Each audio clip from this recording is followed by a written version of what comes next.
Communist পার্টিগুলি সমাজতান্ত্রিক জায়গা থেকে, সমাজতান্ত্রিক দলগুলি যে একটা আদর্শের কথা বলে বা যে একটা আদর্শের সামনে রেখে একটা রাজনীতির কথা বলে জনগণের কাছে যায়, এইটা তো আপনারা পাঠাতন করতেছেন সবার জন্য।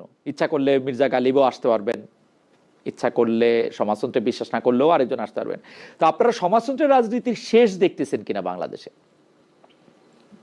জিনিসটা সমাজতন্ত্রের রাজনীতির শেষ আসলে ধরেন আমরা নিজেদের সোশ্যাল ডেমোক্রেটিক বলতেছি, এটা তো আর পৃথিবীতে খুব নতুন জিনিস না।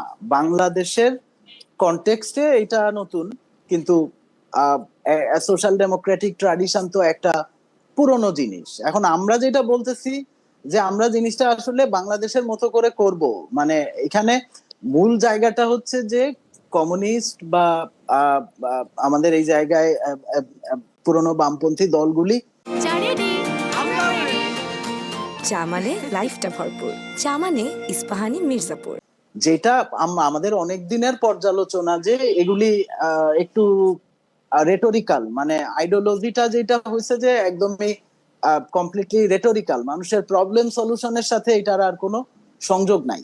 যে কারণে রাজনীতিটা একটু আলংকারিক রাজনীতি হয়ে গেছে। রিয়েল পলিটিক্সে মানে অনেক গুরুত্বপূর্ণ মুভমেন্ট এবং অনেক ধরনের অনেক অসংখ্য মানুষের অনেক আত্মত্যাগের পরেও আমাদের পুরনো লেফট পলিটিক্সটা যেটা হয়েছে যে ইম্প্যাক্ট রাখতে পারতেছে না, ইম্প্যাক্টলেস হয়ে গেছে। এবং ওটা খুব প্র্যাকটিক্যাল কারণে, কার্যকারণ সম্পর্কটা মানে খুবই প্র্যাকটিক্যাল।